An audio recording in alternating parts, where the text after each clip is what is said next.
Good morning. Welcome to Sober Mornings on the Sober Joe YouTube channel, where I sift through the daily readers and the recovery literature and find the perfect reading for us to start our day, to inspire us, to help us get sober, help us stay sober. Today I'm going to read from In God's Care, which is a book written by Karen Casey, and it's published by Hazelton. I will link it in the description. And today is January 30th. Take all the pleasures of all the spheres and multiply each through endless years. 1 minute of heaven is worth them all. That's a poem by Thomas Moore. The pursuit of pleasure long occupied too much of our time and attention, whether through gratification of our senses or the satisfaction of power and prestige. We wanted more pleasure, and however much we got, it never seemed enough. In fact, in one way or another, chasing pleasure always brought us pain.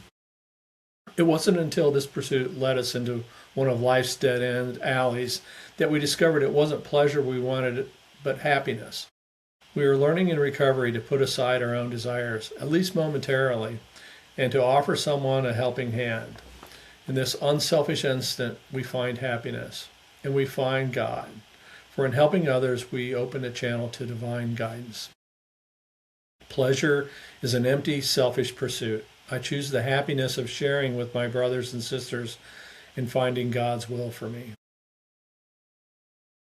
You know, that's one of the things that you come to learn quickly in recovery is the kind of semantics between pleasure and happiness. And, you know, for me, pleasure is fleeting, it's temporal, it is not lasting, versus happiness, which is durable, which is more permanent, which is ultimately more fulfilling than the cheap dopamine buzz or drug-fueled buzz of getting high or drinking. And at the end of the day, that's what we want, is happiness. I mean, that's the point of all of this work.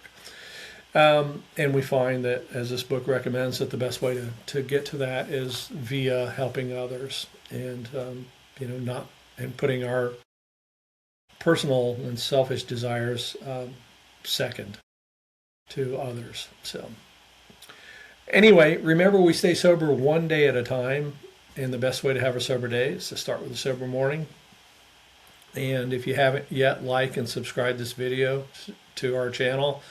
And if you have any comments, let me hear them. And if you want to talk, feel free to reach out to me and chat.